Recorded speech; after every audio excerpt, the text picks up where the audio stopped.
Assalamu alaikum rahmatullahi wa barakatuh, everyone. I'm Brother Mushtaq, and welcome back to another episode of the Happy Strong Family weekly live stream coming at you from the second floor of Masjid Dar al-Iman in Markham.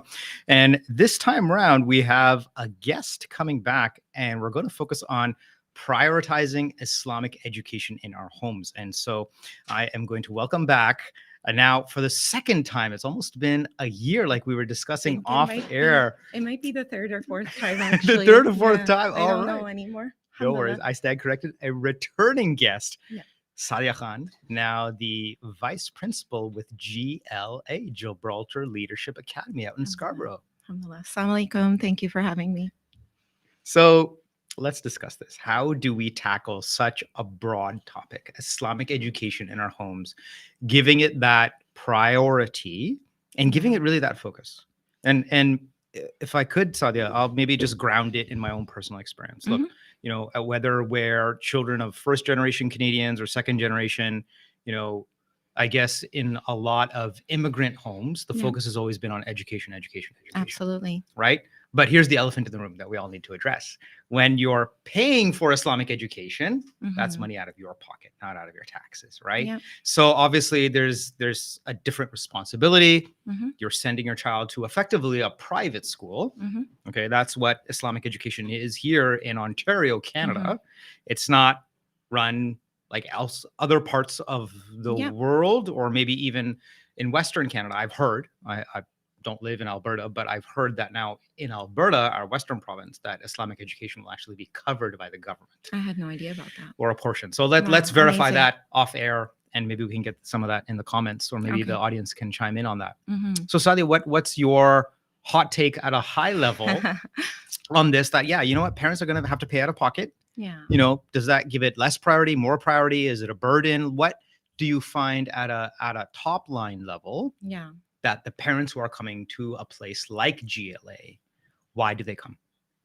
Oh, well, that's a whole other question. I thought what you meant was, what is Islamic education, right? Because a lot of parents will come to me and be like, public school or Islamic school or homeschool or this or that or the other. And I don't have an answer, because the truth is, it depends on the child. All right. It depends on the family situation. It depends on a multiplicity of factors. And it could be different things at different times, right? At different points in your child's journey and your family situation. But the point is, regardless of what you choose to do, you are constantly thinking about Islamic education. And I think what we equate as Islamic education is an academic focus with a little bit of Islam thrown in, to make sure that my child doesn't become like them, right? Okay. But what I'd rather we do as a community is think of Islamic education as something that starts from conception, right? You now have a child, and everything you do is geared towards the proper upbringing of that child. And this isn't necessarily for the child. This is so you can stand in front of Allah and say that you did everything in your power to give this child good tarbiyah. And the thing is, tarbiyah is a much more comprehensive term than education as well, right? Because it includes moral education. And this is something we've sort of lost. Certainly, it's something we've lost in the public school system. They're bringing it back. So like when I was growing up in the 90s here and I went to public school, we had a class called guidance, right? And that's where a lot of these things were tackled.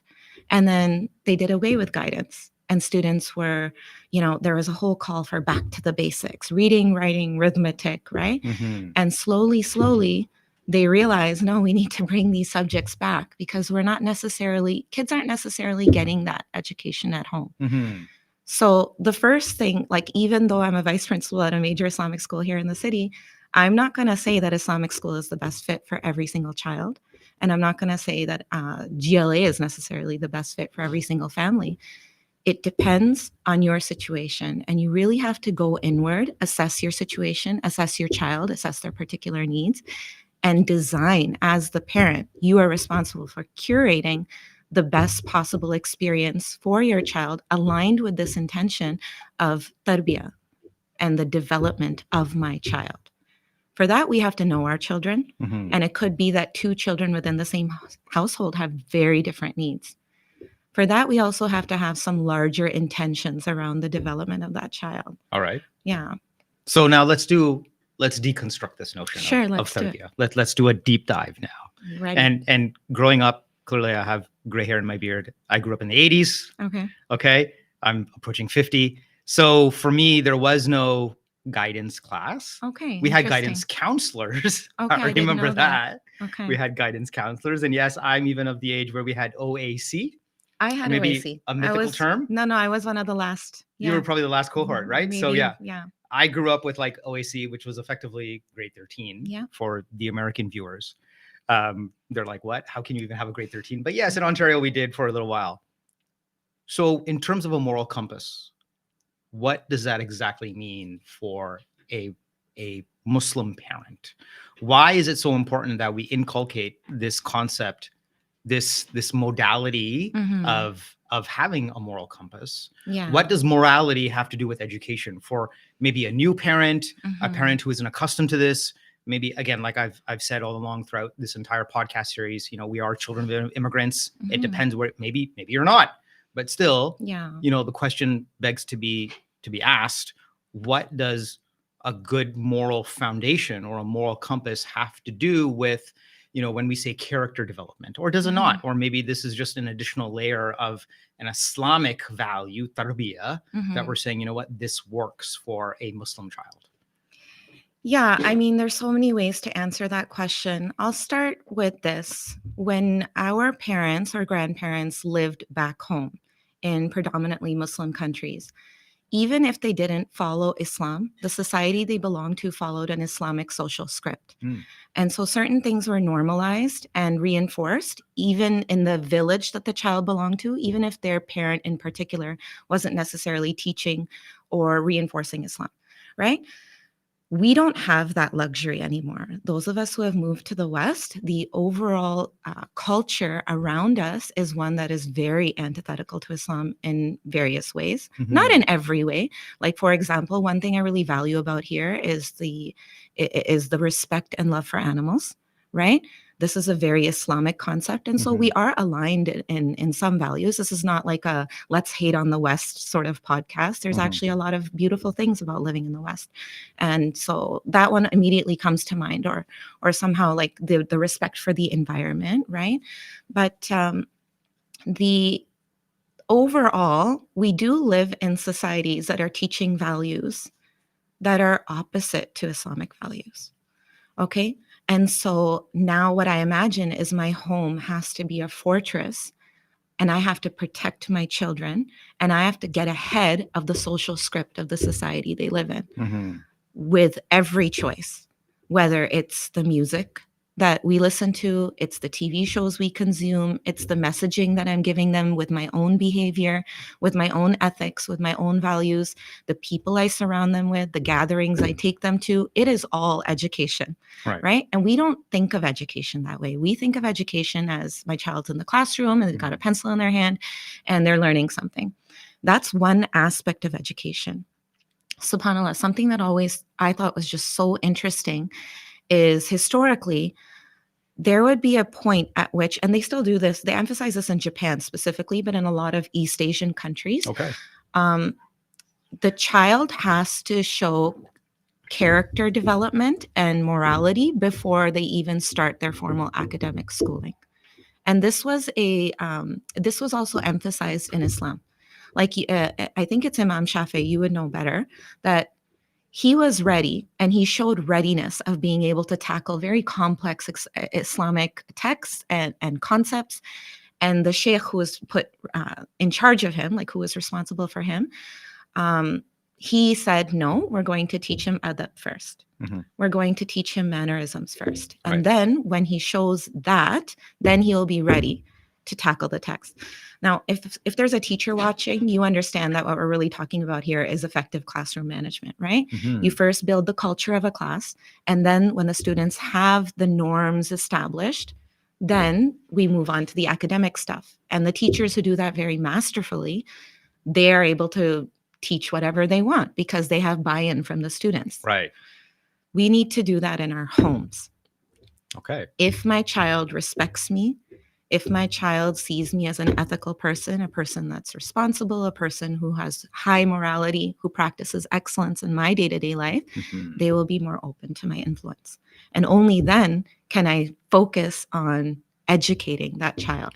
Right. It comes back, and as I was very badly trying to make myself a cup of coffee in our studio, I did overhear the name Kashmala Khan. Yes. And so we've had Kashmala here as a guest in the past.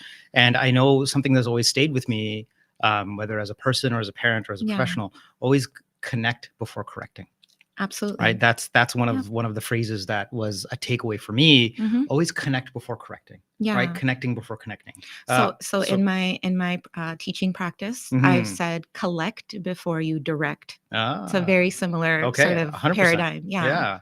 So then in terms of character development and from what I'm seeing as to how you're explaining this, start with that character development at the home. The school is not just a classroom that is basically from 9 to 3 in the afternoon, right? It's an extension. Yes, absolutely. Right? Your home is an integral part of the classroom. The most integral part. And really, as we've been saying in different parts of this podcast series, parents are teachers, right? Dr. Zehan Rashid says this beautifully every single time. The best school and the best education is the one you get from your parents. Absolutely. Right. So when we say, whether it was throughout the 80s, 90s, or even in the 2000s, we all want our parents, or we as young parents or parents with 3 kids, we want to be a role model for our child. Absolutely. Right. So when we're doing that role modeling, a classroom is not just something you send your child away to.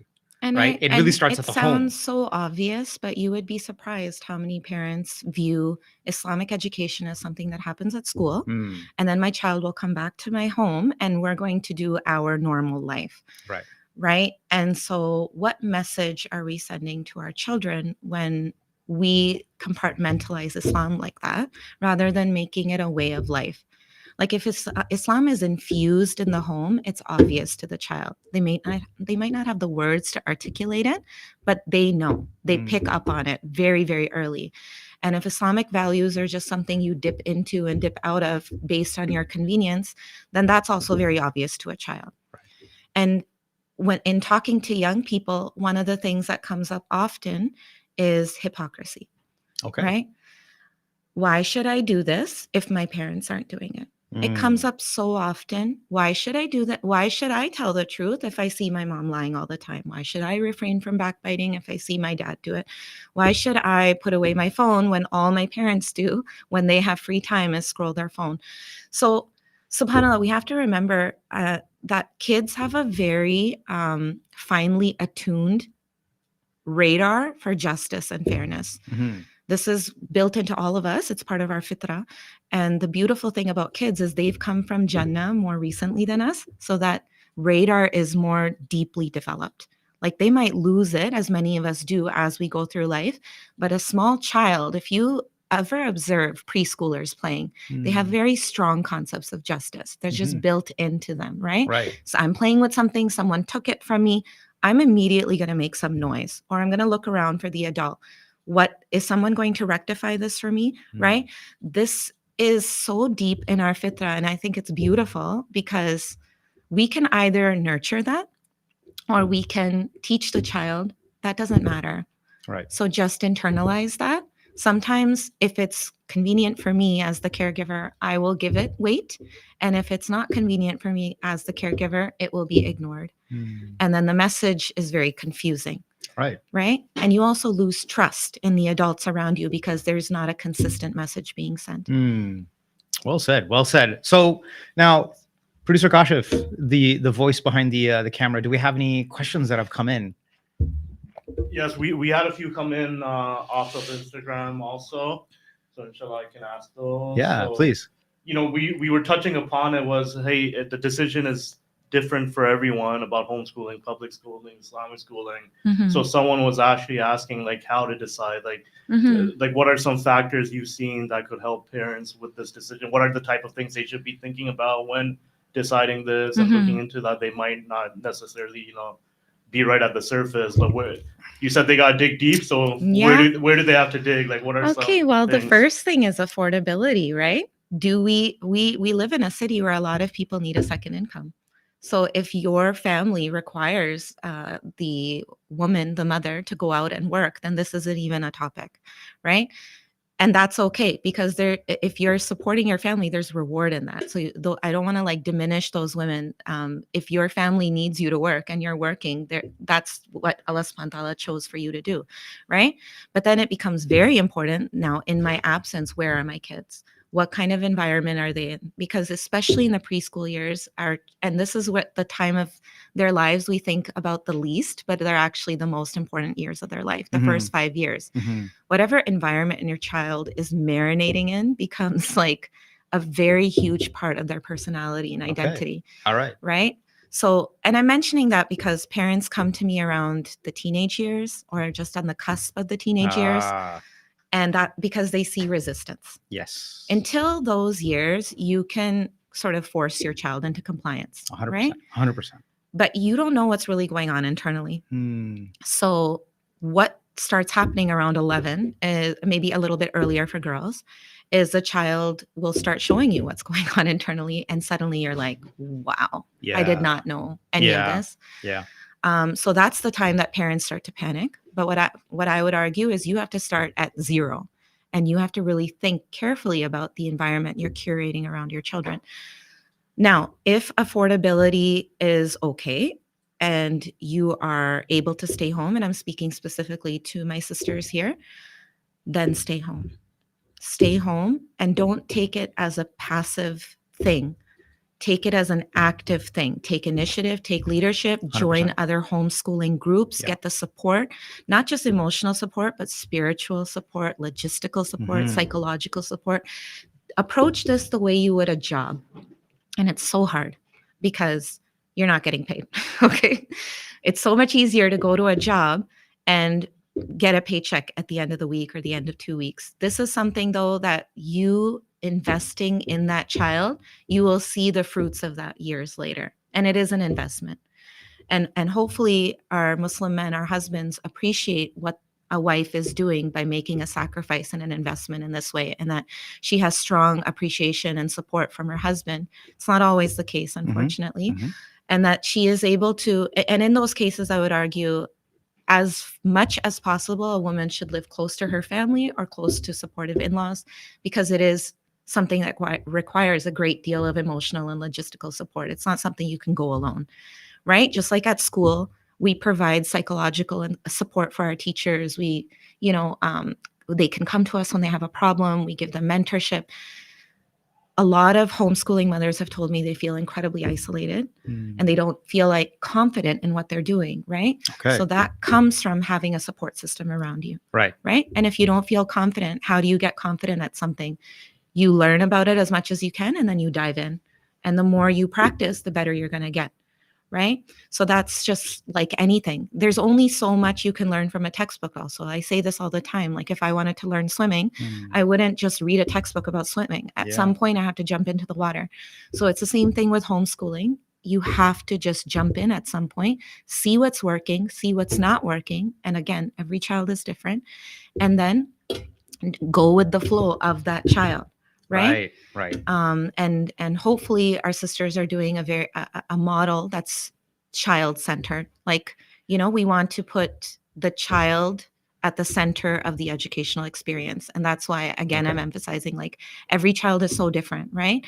I've got one son, he is so good at memorizing, and he always has been. So he's a natural candidate for his. And we recognize that at a very young age, right? But I've got another one who's very creative. So now the way I approached both of those children was dramatically different. Right. One went to Montessori, one went to a play-based school. Like, it just worked out that way because I saw what their strengths and interests were. Right. And then I curated the environment around the child rather than trying to fit the child into whatever my ideal is. Right. GLA is great, mashallah, because it takes a very hands-on learning approach. It really fosters confidence and leadership. but it might not be the best choice for a child that has the need for, let's say, more one-on-one education, right? In that case, what might be better for the family is for the mom to sacrifice her career a little bit and stay home and homeschool that child. Right. And then when she sees that, okay, now he's showing readiness or she's showing readiness, now I can integrate them into maybe an Islamic school, right? So this is something ideally that the parents are constantly discussing, monitoring, something that comes up again and again, and that we're constantly seeing, okay, this is working, this is not working. And we're also past a certain age in communication with the child, right? If you see that your child isn't happy and it lasts like Right. 1 or 2 days, no problem. But a couple of weeks and your child is unhappy with something, that thing is not working. Right. And it's okay. You tried it, it failed. Now what should we try instead? Right? So taking this sort of growth mindset approach, like, okay, we thought this would work really well for our child. It didn't work out. And now I'm honoring my child's intuition about themselves by trying this instead. Right. Right. So now let me kind of speak on behalf of the dads or the men. You did such a masterful job speaking for the sisters. So let me look into the camera and I'll say, look, living in Markham, you see this. You just have to drive around some of the neighborhoods. You see Audis, Mercedes, very high end SUVs. And I've said this in previous podcasts, and you can, crucify me if you want for these comments, but just being in Markham now for almost coming up to 18 years, I would dare say, and I will say that sacrifice the monthly payment of that high-end Mercedes SUV for a child's education. You don't need that high-end SUV. You can drive a Toyota Corolla, which I do. So not that I'm saying you should, but you do have to make hard choices and hard sacrifices. So with that, yeah, if finances are an issue, look into your own financial budget and make those hard choices and say, look, do we really need to go to Bali this year as a family, or as me and the boys? And, I'm going to go on this exotic trip where just me and the boys. Nah, don't do that, man. Don't do that. You know what? Your child is very important. Yes, we live in a country where Islamic education is not publicly funded. Put up with it. We have to pay out of our own pocket. But again, if you can make that sacrifice, financially speaking, and put away that fancy SUV, that monthly payment, lease and finance, or maybe sacrifice that boys' trip to that golf course or to Bali or wherever you guys go, do it, because your child is far more important. It's a blunt message, but so be it. Now, Producer Kashif, let's get to some more questions, please. Yes, Jazakallah khair. So just on the homeschooling topic, we got our volunteer high school student, Musa, sitting back here. Yes, so we did an episode with his mother who runs a homeschooling, to help supplement homeschooling, called Prep for 9. It was called Homeschooling 101, and she went through a lot of the, is it right for you? Is it not right for you? Why? And so I encourage people to check out that episode if they're interested in homeschooling. It's called Homeschooling 101, and you'll find it on the YouTube, inshallah. Okay. Are there resources? Tons. So you've used the word curate, which I absolutely adore, because it's such a powerful word for parents to curate, which means basically personalize the experience, right? So how do we then personalize the educational experience, the learning experience for our children? What are the resources? Producer Kashif just mentioned one, but what are some of the other resources? Maybe online support networks.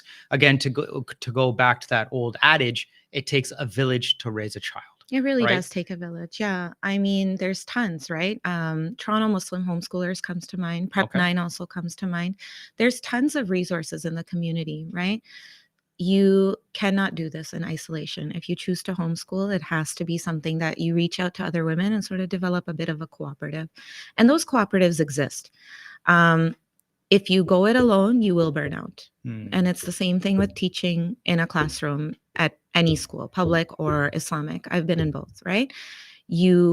At some point, collaboration is what keeps you strong and keeps you focused. Right. And there are people who have done it already. And you have to know who those people are. And you have to say to them, I would like you to mentor me through this process. And they will be happy. Anytime anyone's come to me and said, can you mentor me through this? I've said yes. And anytime I've gone to somebody and said, I'm about to do this, like for instance, right now, I transitioned from being a teacher and running Strong Muslimah to being a vice principal. I'm now an admin. I reached out to 3 people that I highly respect, and I said, I'm transitioning and I need your help, and I would like to pick your brain for an hour. And then after that, be able to contact you maybe once a month to talk about how it's going. Right?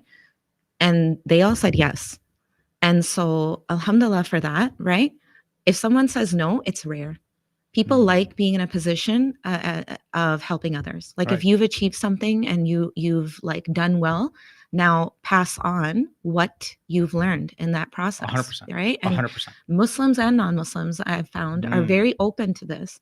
So it's up to us to then tap into those resources. And we all have somebody coming to mind right now. Like even as I say this, I know everybody's thinking of someone, right?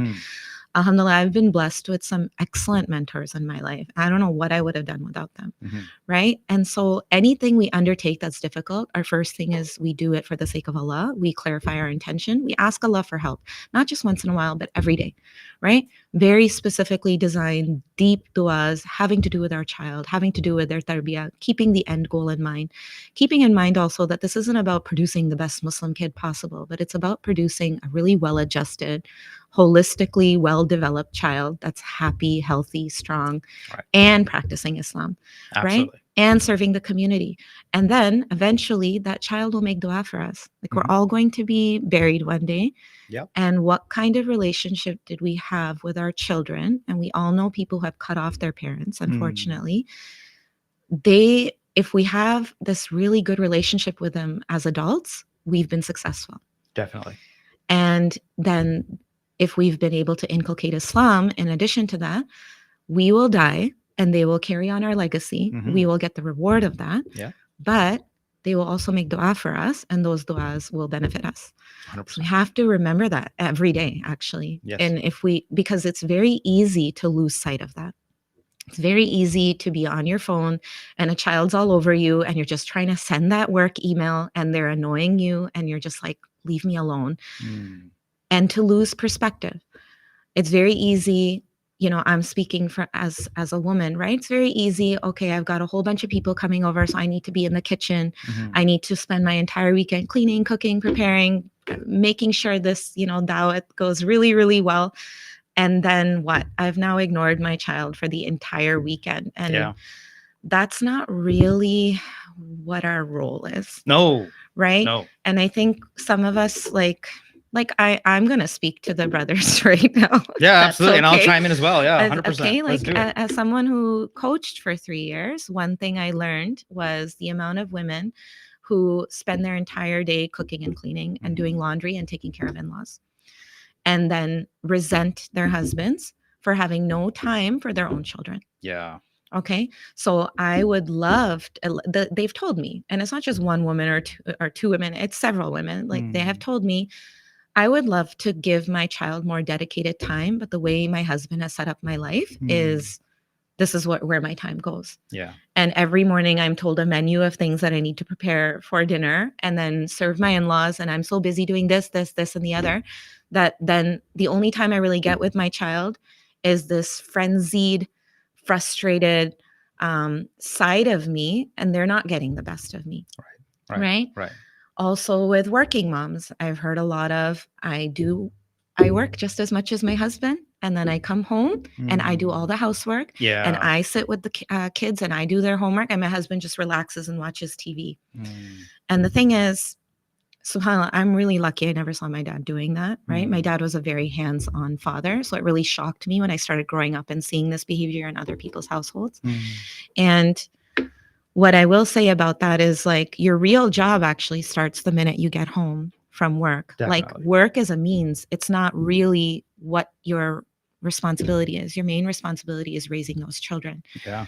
And the Prophet ﷺ, one of the things he said that always stays with me is like the best thing a father can give his child is good tarbiyah, is good moral education. Yes. And he specifically spoke to the men. It's almost like, of course, a woman's going to be busy with the nurturing part, the feeding, the clothing, the diapering, the potty training, the sleep schedule. So she's busy with that. So you better be on top of the moral education because she won't necessarily have time or energy for that. Right. And we see now this disproportionate sort of burden being put on women, where they're doing all of that, and then they're also doing the moral education piece. And the fathers are a little bit checked out, to be honest, from what I've observed. So that's not really, and then now we're moving into another topic, right? Like Islamic notions of masculinity. And I'm not saying women are perfect. I know women aren't perfect. I'm a woman and I'm certainly not perfect. But what I am saying is when we have women carrying a disproportionate amount of the labor and child work in the home, then they will not have time or energy to give your child the things that we're talking about.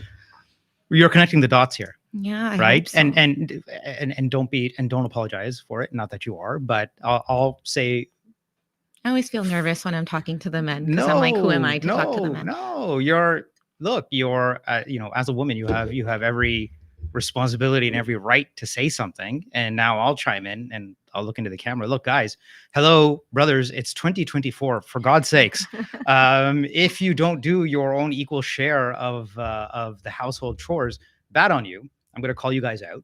And if you need a little bit of Islamic education in this sense, then there's numerous hadith. Speak to your scholars, speak to imam, go check it up on Google if that is more comfortable for you, and look at what the Prophet Muhammad ﷺ would do. He would do his equal fair share of household chores, and even to the part where he would, he was the perfect example of what a man could be. He would even have, romance in his life. Yes, he was a man as well. Very humble man, powerful man. And yes, he would actually take his cup, where Aisha would drink the cup, not a coffee cup, but a cup. And he would literally place his lips on the same spot. That's awesome. So, the Prophet Muhammad ﷺ as a man taught us every aspect of what a man should do, could do, and would do in the future until the end of time. So men, please do your fair share. You can be a career-minded man, alhamdulillah, for sure. Go get it. Be in the corporate world or the startup world or the business world, whatever. But that does not dismiss you. And I repeat, does not dismiss you from being that father at home, being that husband at home. And that means, do the laundry, do the vacuum, for beep, beep, beep's sake, do something at home so your partner, i.e. your wife, doesn't have that overwhelming burden on her shoulders to do everything, to also be a working partner, to be a financial partner, to then be a household partner, do all the household chores, look after your parents, yada, yada, blah, blah, blah. Guys, wake up. Okay, it's not fair. This is not what Islam taught us. This is not what masculinity is all about. Be a partner. I don't care what Andrew Tate says. Get real. Now I'll get off my soapbox. Producer Kashif. Yes, and related to that, we got Dr. Rashid commenting in that homeschooling includes being kind to each other as husbands and wives. Absolutely. And not being deceptive by avoiding backbiting. Yeah, so. I mean, I'm not sure who said it, but the best thing a man can do is love his wife. That's the best thing he can do for his children, right? And really love her. And I'm not talking about the romantic stuff. I'm talking about showing care and concern on a consistent basis, having that sense of protectiveness that the Quran emphasizes, having that sense of, I am the leader of this family. And so what does a good leader do? A good leader ensures the well-being of everybody under their care. Right? Each of you is a shepherd, and each is responsible for his flock. So as the man of the house, that is actually on you. And well said. Unfortunately, I think we've gotten into situations I've been observing a lot more in the community where it ends up being on the wife, right? And so also, this is for all my boy moms, we've got to make sure our boys we're not creating a system where our boys are free and our girls have a disproportionate amount of the work, right? I've heard a lot of young women complain that my mom expects nothing of my brothers, and I have to do this, I have to do this, I have to do this. During COVID, when I was teaching online, I saw a dip in some of my brightest students in their grades. Okay. And when I talked to them about it, these are grade 11 girls, they said, well, I have to watch my younger siblings, right? So this was something that was just assumed, you're a girl, so you're going to watch the younger siblings. And I was like, what's your brother doing? Oh, he's playing video games, right? So we are equally capable of taking on these responsibilities, but I think the way we've socialized and maybe we've overcorrected, and we were talking about this before the podcast, right? We're socializing young women to be very strong and good leaders, and we're sort of socializing young men, unfortunately, to take a back seat. But no, we need strong Muslim men.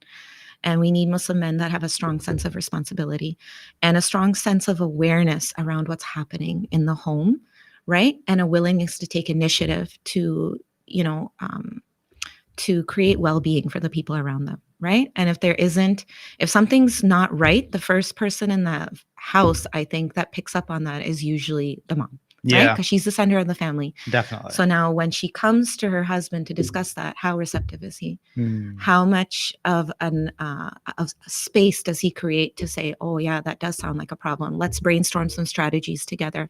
Let's problem solve this together as a team, rather than you're overreacting. That's not really a thing. Yeah. Oh, maybe you should learn from so-and-so. She seems to handle it well. These kinds of responses are so invalidating. And what happens to a woman over time is she just stops going to her husband and she takes the leadership herself. Right. Right. Right. And then we have marriages breaking down, and you know as better than I do how many marriages are breaking down in the Muslim community. And I think a lot of the source is this sort of dynamic we create. Yeah. Please, Akash, if more questions, please. Yeah, so see just the like questions on the leaderboard here. We have some questions. We'll have to go through them a bit rapid Sure. fire, but Let's just do a it. follow up. So we talked about homeschooling, Islamic schooling. Now, for someone that, for whatever reason, can't do either of those, right? Or even if you are homeschooling and or Islamic schooling. So a question for both of you, like aside from the part-time, full-time schooling, what are some other resources that you can sort of supplement Islamic education, right?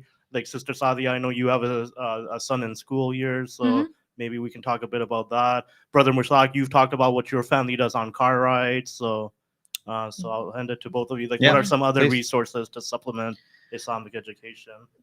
There's a lot. I mean, I'm always on the lookout for new things, and I've used like hundreds of things over the years, right? My eldest is 17 now, so we could take the rest of the podcast for me to go through those resources. But the thing is, every free moment is an opportunity to be teaching Islam. The first thing is, how are you? Are you practicing Islam? Are you an ethical person? Because nothing you say is as powerful as your example. But secondly, I guess I just found out about your car ride ritual. We have car ride rituals as well. We often listen to a lecture and do a discussion, right? And I will pick a speaker that's sort of youth friendly and not too harsh. And doesn't, you're going to hell, brother. No, none of that, right? No. Somebody who sort of has an emphasis on hope and mercy. And so, because my job is to teach my kids how accessible and wonderful and loving Islam is, and how they should naturally sort of incline towards Islam because it makes logical sense. Yeah. Right. We've had a lot of conversations, about, well, why does Allah say this? Or why did the Prophet say that? And that doesn't make sense. And, why does Islam have this ruling or that ruling? And so now, if I'm not confident as a parent myself, I'm not going to be able to answer those questions. Right. 100%. And what parents do is they avoid those conversations because they themselves aren't convinced. Yeah. And so you have to do your own internal convincing, right? If you don't know something, learn it. If you are confused about a particular ayah in the Quran, go find out the tafsir of the ayah, see the logic behind it. Be such a fully convinced Muslim that you're able to answer those questions like a pro. And if you don't know, then you can say to your children, you know what? I don't know, but that's such a good question. I've been wondering that myself. Let's go find out together. Yeah. Right? Yeah. And then we have many reputable scholars, and we have more access to these scholars than people in the past. Go find out. Right. Follow up. Don't just let it drop. Don't let it dangle in their minds, right? Because the message they will get is Islam does not have the answer. Yeah. And I find, look, overall as a community of, again, immigrants or Muslims in general, I find now the world has become so small. You just have to pick up, WhatsApp on your phone and subscribe to any kind of Islamic events channel. Case in point, just last night, I took my son and my nephew to a bonfire that was co-arranged by my nephew, who's at, I always want to say Ryerson. Sorry. TMU, Toronto Metropolitan University, which I visited several times since My they've stepson become is there. Actually, he just started there. TMU. Yeah. Again, guys, forgive me. I'm approaching 50, so forgive my old ways. Even this morning, I was telling my daughter, "Yeah, your dad's becoming an old man." So with that, took my son and my nephew to a bonfire, and it was actually hosted by a scholar. And I'm like, "Oh, this is awesome." You're making s'mores, halal marshmallow s'mores, and you're discussing the life of the Prophet Muhammad sallallahu alaihi wasallam and how you can inculcate that, or rather put that into your life as a teenager. And the scholar was so awesome. He's like, look, guys, I don't have the pressure that you do. I surround myself in the four walls of the masjid. I give speeches and I tell people, give them advice. But you're actually striving in the best sense of the word. You're going out, you're meeting with people, you're getting in all kinds of situations, you're educating yourself, you're living the life, you're going through Eaton Center and on your way to university and all that. So there's a lot more pressure on you in real world situations. I love that perspective. So in terms of this bonfire, it was a great bonding experience. And my nephew and my son and my other nephew who was co-arranging all of this, it was a phenomenal experience for them to just get together with other boys and have that shepherd, that scholar kind of just be very humble and saying, look, I'm going to make this relatable. He grew up here in Canada, but he admits, being in university in 2024, especially again, whether it's, out in Queens or TMU or York, whatever, uni is uni. You're a teen, you're going through that phase in life where you're trying to figure out next steps as to becoming an adult. Obviously, you have access to the MSA. This is probably a red table discussion, but hormones and all of that stuff. So what do you do? So I found that as a new excursion, really, really accessible to my nephews and to my son. And just to piggyback off of that, like I love that because we often think that Islamic education has to be this very serious thing, like I am providing a fiqh lesson or I am doing a list of do's and don'ts, but actually just being around good Muslim role models and people having fun. Fun is such an underrated tool. Yeah. But when you are fun, you are able to attract people to yourself. When you are a fun, easygoing, accessible person, and I say this to my teachers as well, like when you're having fun, now the people you're having fun with are open to your influence. Now you've got them. Definitely. Right. And it goes back to what we were talking about, collect before you direct, right? A lot of our Islamic education, a lot of our parents are very serious. Islam is a very serious thing and you better do this and you better not do that. Yeah.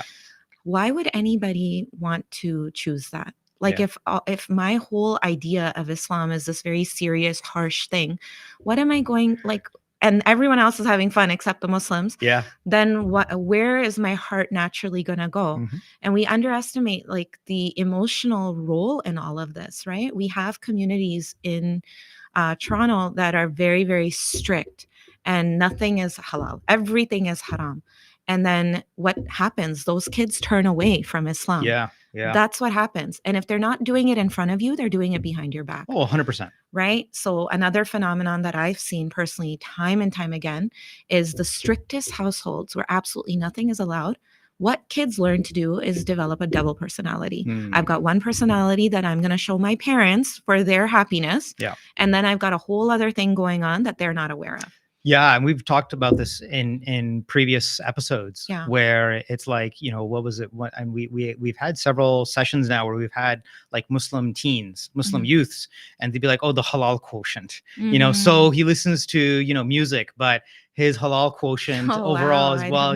He reads Salah. So, you subtract his love for music, you add on top his Salah. Okay, well, overall, he's an 8 out of 10, right? Something like that. So, you look at that, but to your point, Saadia, earlier, and yes, this is within the box of education. Yeah. If you make everything, haram, haram, haram, and, Islam, that very strict sense that everything you do is haram, you're going to go to hell, And we've touched upon this in various past episodes. Yeah. Then how is Islam that way of life then? Right? No, think about it. And impossible. As parents, maybe it was our own upbringing again, being overseas or in Yeah. a different part of the world, where, and we've touched upon this in the past as well, maybe your parents didn't even speak to you. Maybe they were kind of that very stoic Yes. kind of representative person where it's like, oh, the adab, the respect. I don't understand that. But that's not adab, because the Prophet ﷺ was seen smiling all the time. 100%. And even seen making jokes. Exactly. So humor. It's a very strange conception. Alhamdulillah, maybe we have more access to the literature than our grandparents did. Yeah. Right? We're literate. Yeah. We can access hadith much more easily than previous generations. All they had were a couple of imams in the local village sort of guiding them along what Islam is supposed to look like. Mm-hmm.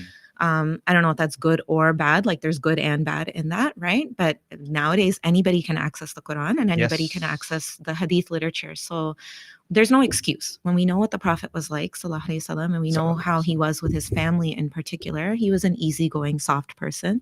He held himself to a much higher standard than he held the people around him. Mm-hmm. And that's the way we have to be as the leaders of our homes. That's the other thing too, right? Parents will judge themselves on their intentions and judge their teens on their actions. Oh, well said. Yeah. Okay. Describe that a little bit more. Deconstruct that now. Unbox that, please. So if my child does something wrong, I feel like I need to come down very hard on them to teach them this is absolutely wrong. Mm-hmm. But how many wrong things am I doing all the time? And I show myself mercy because I know I didn't mean to, or I made a mistake. That's not really who I am.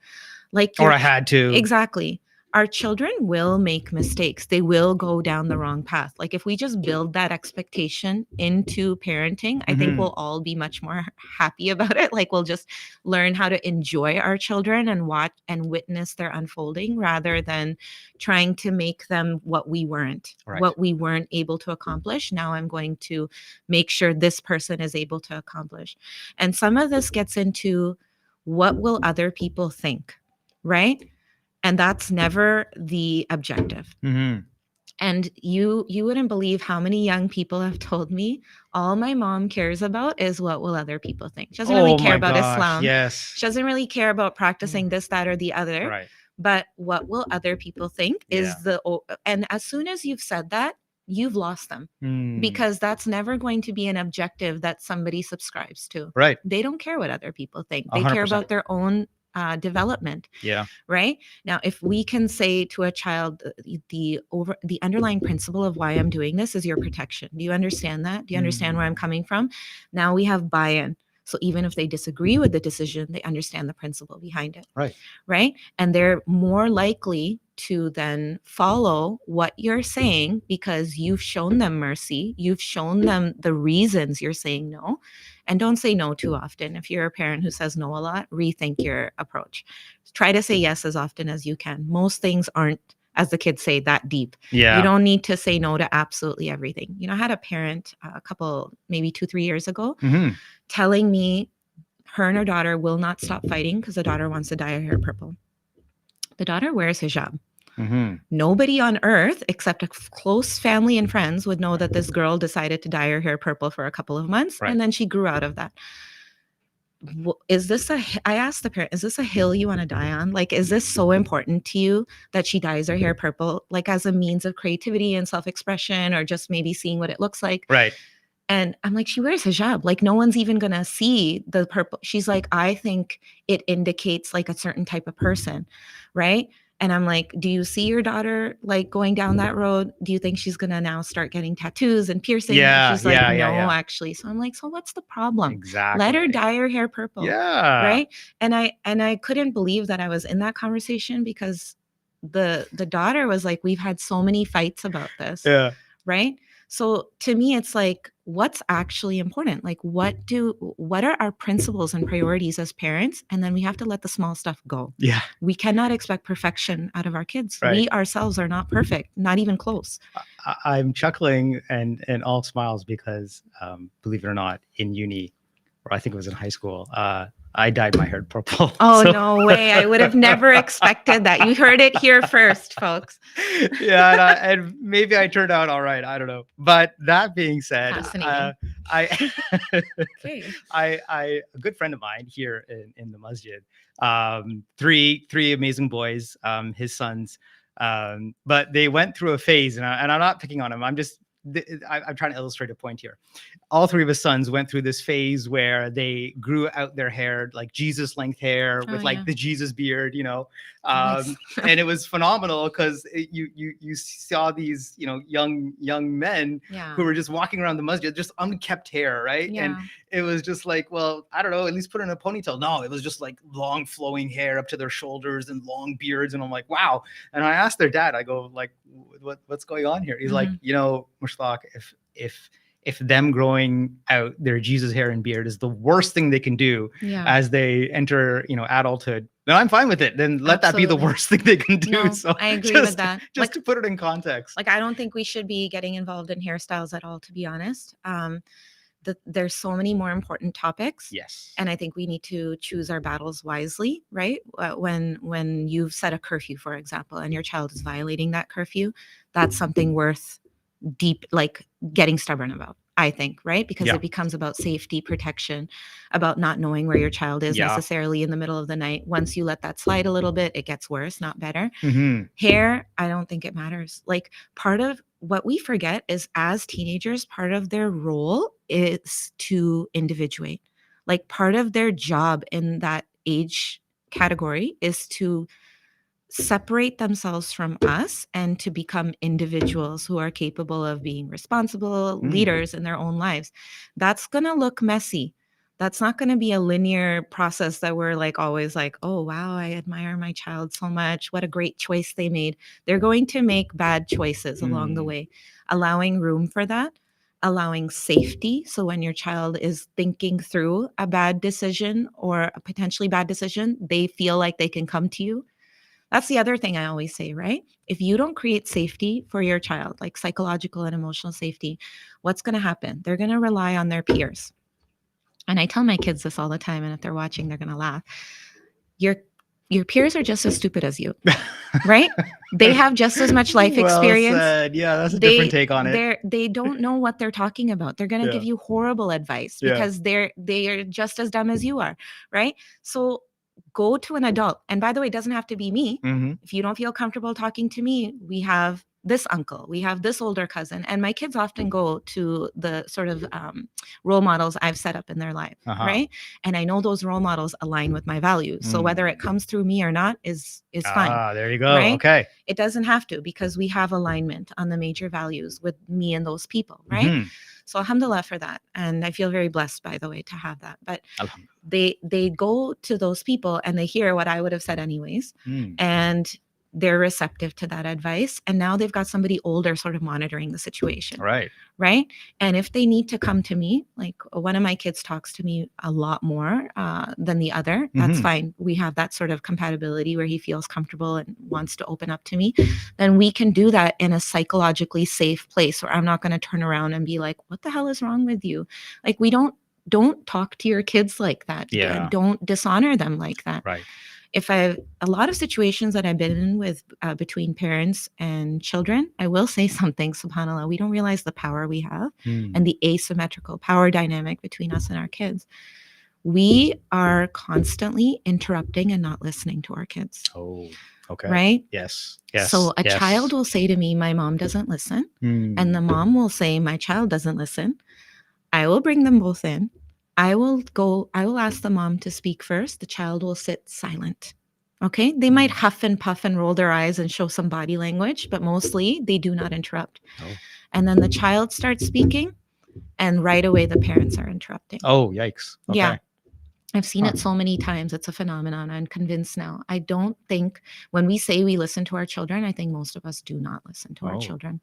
And I think we are good listeners otherwise, like at work, with our colleagues, with our friends, in our communities. But I think the power dynamic that's at play with kids, we don't give them the respect that they're supposed to have. Yeah, it's a dynamic, isn't it? It right? is. That's the operative word. Dynamic in the sense that, as parents, we tend to think that we're the ones that should always be in control, Mhm. and our children are just a byproduct of us, meaning that they're just Or an kids. extension. Yeah, an extension. That they're just kids, Yeah. right? And like you said, not to paraphrase, but they're just dumb kids. What do they know? Yeah. Well, no, hello. No. Learn from your child.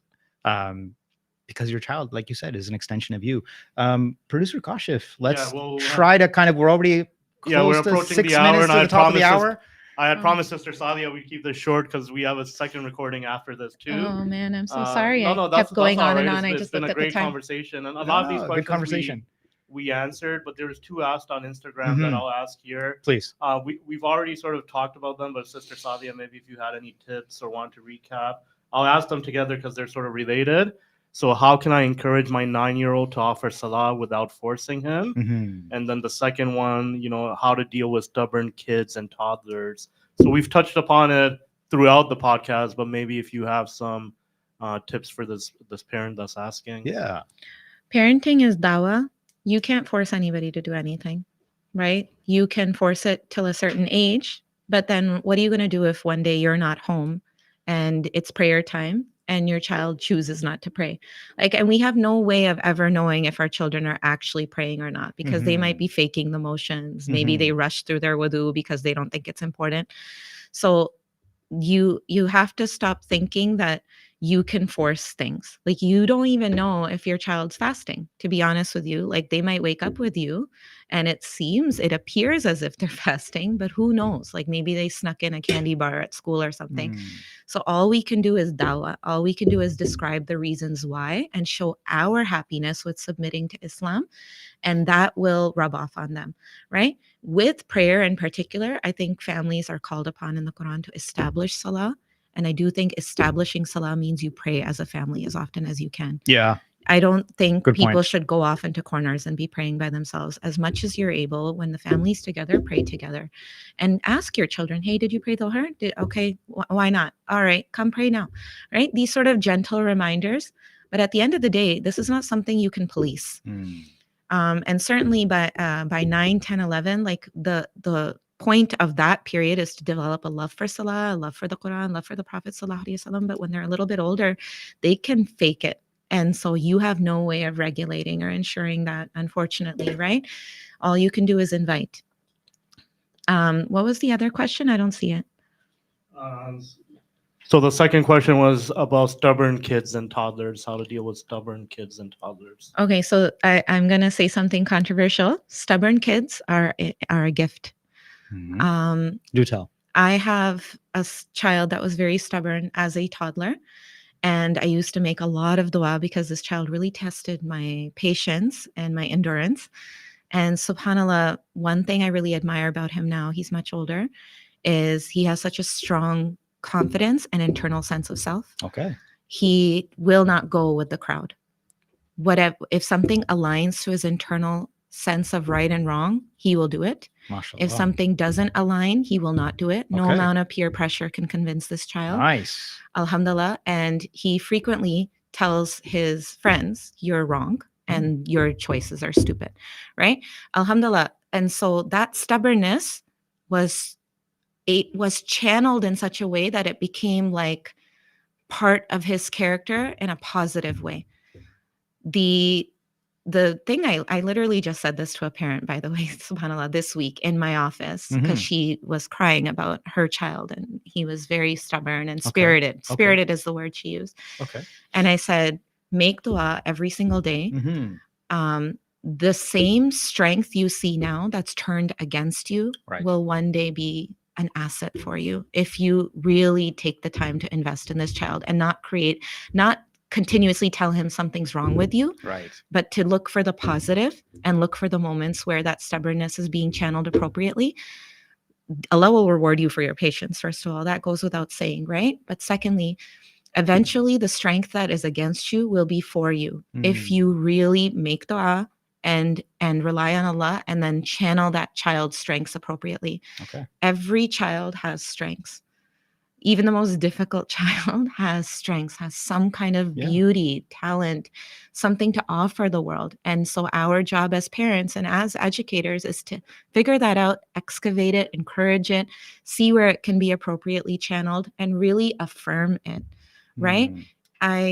I want us all, myself included, to start really affirming our children and saying, you know, I love this thing about you. I want you to grow this. I want you to develop this. Beautifully said. Yeah, so that's part of it, right? And those stubborn kids are going to be leaders one day, and they're going to be great leaders, inshallah. Awesome. Well said. Well said. Sorry, there's a question here. I want to. It's more about, as administrators, I guess, of schools. How do you prioritize the mental health of your students, staff, and faculty? You know, it's probably a big topic. I'll let you give maybe a quick answer to it. But I did want to ask this question because working on the podcast, I've had a few guests on, like Omar Khan from Ruap. There was Sister Ikra Ashfaq from Noor Meditation. So these are Muslim organizations, Muslim startups that actually offer solutions for organizations, for masjids, for schools, where they'll become your sort of mental wellness wing, right? So I encourage any organization that's looking for mental health, mental wellness resources to reach out to organizations like that, because there's people that can do it end to end, inshallah. But Sister Saadia, I will let you answer this. I think they're asking specifically from a Gibraltar perspective. Yeah, that's a great question. So we're in contact with Noor Meditation. We're trying to collaborate currently. So I can't speak too much about what we're doing specifically because the meetings haven't happened yet. But so mental health is not talk therapy. And I really want to say that right at the outset, because I think we've started conflating the two. Talk therapy is a part of mental health. Okay. That's not certainly the only part of mental health. If you follow my page, you already know I consider mental health to be deeply connected to spiritual health and physical health. Spiritual health is your Quranic recitation, having a routine of adhkar that you do every day. All of these things we as a community have disconnected from. But we know from the Quran that truly in the remembrance of Allah do hearts find tranquility. So we have to get back to, like, we can't just absorb a Western model and apply it to the Muslim community. We have to go back to our own precedents, our own sort of teachings about where mental health comes from. And first and foremost, mental health derives from a close connection to Allah subhanahu wa ta'ala. And that is where we have to start the discussion, right?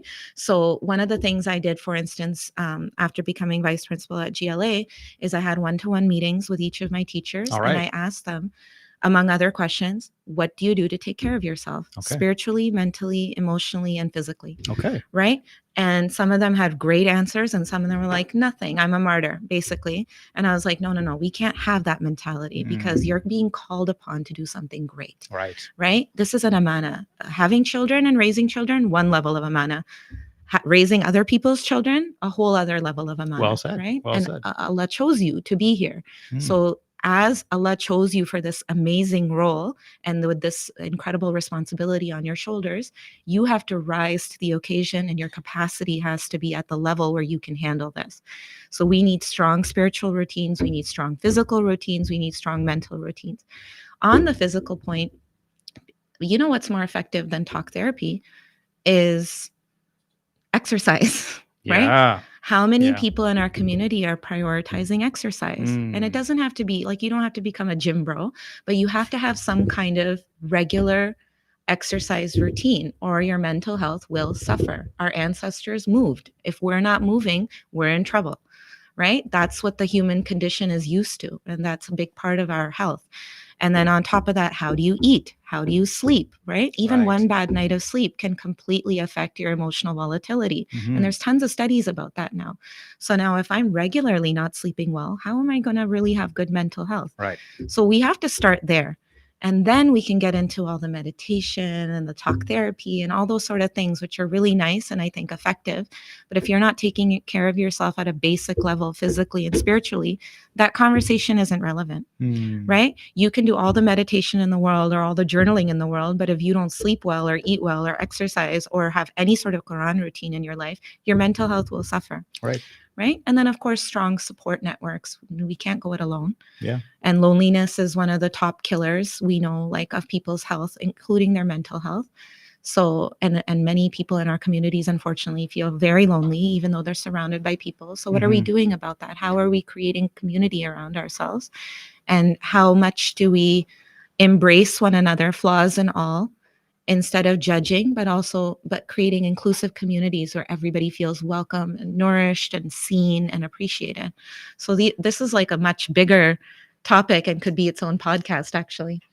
Yeah, inshallah. So, it's one of our favorite topics on the podcast. Yeah. Next week, Dr. Rashid will actually be in studio as the guest, talking about, a healthy lifestyle and its impacts to mental health. So, inshallah, we look forward to tackling it.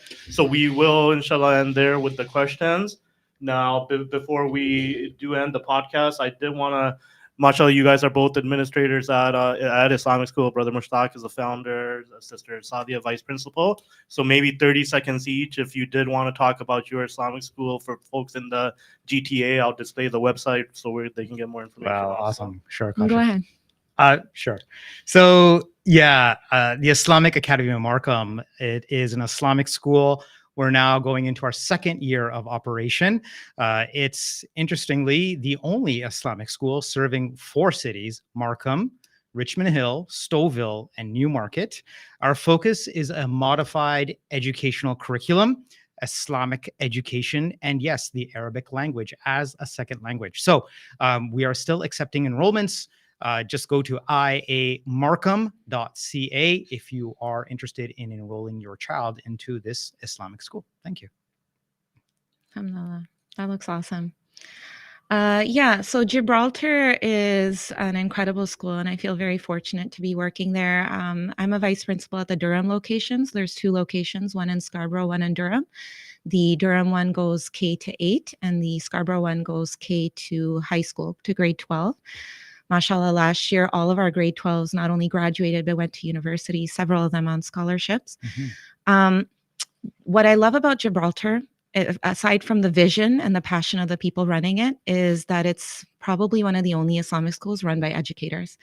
And so a lot of our Islamic schools are run by people that aren't necessarily connected to what's happening in the classroom on a day-to-day basis, but that's not true at Gibraltar.